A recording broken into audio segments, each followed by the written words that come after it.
simply wasn't as good. But Nilles and company believed that mainframe computer technology and existing telephone lines were sufficient to coordinate work remotely. Nilles even coined a term for this: telework. The advocates for telework only grew stronger as technology advanced and computers shrank in size. In 1989, Charles Handy argued that personal telephones signaled the beginning of the end for large offices, writing, "Link it to a laptop computer and a portable fax, and a car or a train seat becomes an office." In 1993, fellow management thinker Peter Drucker declared, "Commuting to the office is obsolete." But corporate leaders must not have gotten the facts. And if they did, giving up their corner office wasn't something they wanted to rush into. Instead of an officeless revolution, the percentage of remote workers increased slowly. It grew most quickly among tech firms, perhaps because of their familiarity with the very tools needed to more effectively collaborate from afar. In the past decade, two big events shaped the debate about remote teams and whether working from home was actually just a form of barely working. The first occurred in February 2013, when newly appointed Yahoo CEO Marissa Mayer sent a company-wide memo declaring the end of remote work for the company. "We need to be one Yahoo," the memo read, and that starts with physically being together. Many companies followed suit. Hewlett-Packard, IBM, and even Best Buy, previously known for its results-only work environment, all called their remote teams back from home to the home office. In lieu of working remotely, many of these same tech companies increased their lavish spending on workplace perks, designed to not so subtly encourage employees to focus more on their work and less on worrying about the outside world. And so the remote work revolution's pace slowed to a crawl. By 2018, only around 3% of American employees reported that they worked more than half of their hours remotely.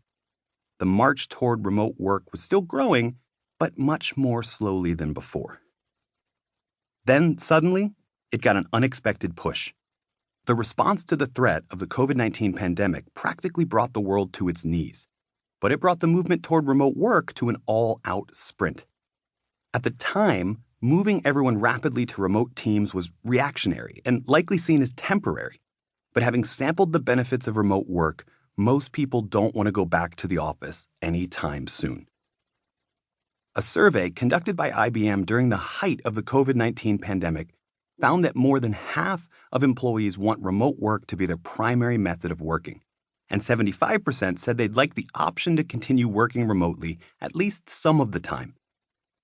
And many companies have responded in kind, partly out of safety concerns and partly in response to what they discovered during their forced trial of remote work. Many companies announced that they would give employees the ability to continue working remotely long after efforts to flatten the curve of COVID-19 cases was over. Citigroup, one of the world's largest banks, told its people that most of them would be staying out of the office for nearly a year.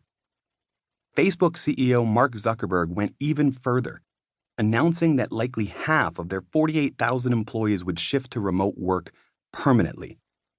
The Facebook announcement is particularly ironic because during the height of the office perks trend, the company spent more than $1 billion and hired renowned architect Frank Gehry to create the largest open office floor plan in the world.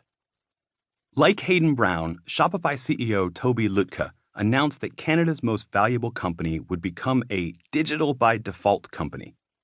They'd keep some of their office space for some operations, but the move to remote work was permanent. Office centricity is over.